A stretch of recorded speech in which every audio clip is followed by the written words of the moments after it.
бір уақыт белбеуі болу өте ыңғайсыз. Тизер ретінде айтайын, барлығы орнымен. Осы тұрғыдан психологиялық жағынан кәдімгідей әсер етеді. Адамның өмірінен алып қойдық. Менталды денсаулығын ескерілмеген эксперттер ғана бәрі керемет деп жатыр. Бірақ сол уақыт белбеуі қай уақыт болу керек?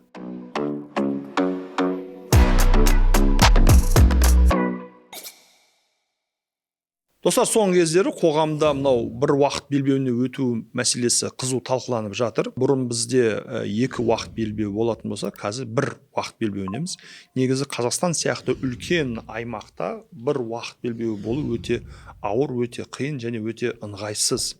Мен өзім жұмысыма байланысты Қазақстанның түрлі өңірлерінде боламын. Батыста боламын, шығыста боламын, Алматыда боламын, Астанада тұрып жатырмын, басқа да қалаларда, оңтүстікте, солтүстікте болып тұрамын.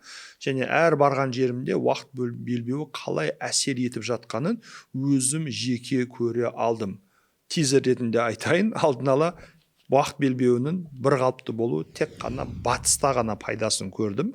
Батыста ғана сіз оянған кезде жарық болады, күн кешірек батады, барлығы орнымен. Ал Астана, Алматы, Шығыс Қазақстан, оңтүстік жақтардың барлығында уақыт белбеуінің 1 сағатқа кері ауысуы өте үлкен кедергісін тигізіп жатыр.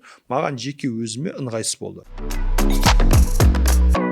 Жалпы психологиялық тұрғыда мәселеге қарайтын болсақ, адам баласы өзін біз қаласақ та қаламасақ та айналамызға, қоғамға, ортаға бейімделеміз. Және орта біздің ой өрісімізге тікелей әсер етіп жатады. Сіз мысалға дала жарық болған кезде далада жүре бергіңіз келеді, психологиялық тұрғыдан әлі күндіз, әлі уақыт бар, әлі істейтін шаруаларым бар дейсіз, және соған сәйкес организм керекті энергияны шығарып жатады. Әлі күндіз ғой, әлі жұмыс істеу керек қой деген сияқты. Ал егер далада күн ерте бататын болса, ерте қараңғы болып қалатын болса, автоматты түрде бір жұмыс күні бітсе екен, аяқталса екен, кеш болды, жататын уақыт келді ме екен деген сияқты организм энергияны азайта бастайды. Сөйткен сайын байқайсыз ба, кейбір кезде бір үйге қайтқың келіп, бір көп жұмыс істеген сияқты, бір шаршап тұрған сияқты боласың да, сағатқа қарасаң әлі 4 болып жатыр, әлі 5 болып жатыр.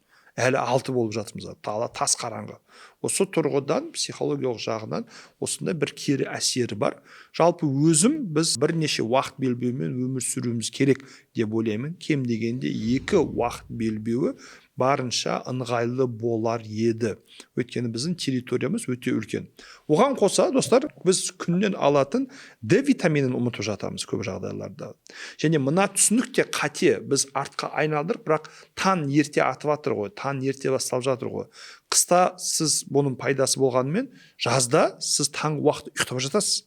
Таң ерте атып жатыр екен деп банк ерте ашылып жатқан жоқ, мектеп ерте ашылып жатқан жоқ, офис ерте ашылып жатқан жоқ, мекеме ерте ашылып жатқан жоқ. Сіз бәрібір сол уақытта үйдесіз, шыға алмайсыз, жүре алмайсыз, жұмыс істей алмайсыз, өнімділігіңіз кеміп жатыр, төмендеп жатыр, және сіздің витаминдерін толық ала алмау бұл адамның денсаулығына кәдімгідей кері әсер етеді.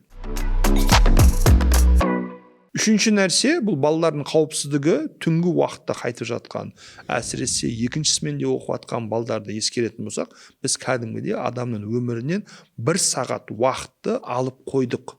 Ал былай қарасақ, 1 сағат әрі-бері какая разница деуіміз мүмкін, но айырмашылық өте үлкен. Жақында бірнеше депутаттың, министрлердің сұхбаттарын тыңдадым. Олар қызық мынандай айтып жатыр да, табиғи заңдылық бойынша әр адам өзінің уақыт белбеуінде өмір сүру керек дейді.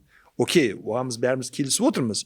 Бірақ сол уақыт белбеуі қай уақыт болу керек? Таң ба, кеш па, батыстың уақыты ма, шығыстың уақытын ба? Bir жағынан бәрі өз уақыт белбеуінде өмір сүру керек дейді. Екінші жағынан шығыстағы адамдардың батыстың уақытымен өмір сүруге мәжбүрлеп жатыр, қинап жатыр, көп жағдайлар ыңғайсыздық тудырып жатыр.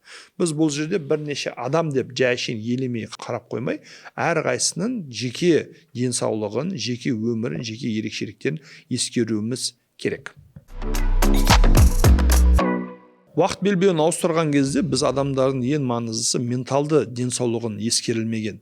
Өйткені уақыттың күннің тез бату, уақыттың кері шегінуі әсіресе шығыстағы шығыс өңірлердегі біздің азаматтарымыз үшін өзіне көңіл толмаушылық, жұмыстарды, шаруаларды үлгере алмау, соған байланысты стресс, соған байланысты агрессия туындайды. Қаншама адам бұл мәселеге қарсы шығып агрессия білдіріп жатыр, көңілі толмай жатыр. Бір жылдық бір эксперимент болып кетті ғой осы өткен жылы март айында басталған жоқ па? Сол уақыттан бері қаншама адам өз наразылығын білдіріп жатыр. Тек қана мемлекеттік қызметкерлер, тек қана жабық ортадағы тырнақшаның ішіндегі эксперттер ғана ойбай бәрі күшті, ойбай бәрі керемет деп жатыр. Мен білмеймін уақыттың өзгеруіне не себепші болды. Білмеймін, кім шағымданды, кім петиция жариялады, ойбай уақыт ауыстырыңдаршы деп кім талап етті. Осы тұрғыда халықпен санасу, ақылдасу, ойларын, пікірлерін алу өте маңызды. Мен енді Шығыс Қазақстанда өзім болып көрдім, өте ыңғайсыз.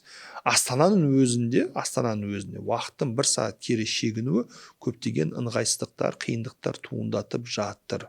Сондықтан маман ретінде мен бұрынғы уақыт белбеулерін қайтару керек деп ойлаймын. Бүкіл Қазақстанға бір уақыт белбеуінің болуы жеткілікті емес деп ойлаймын.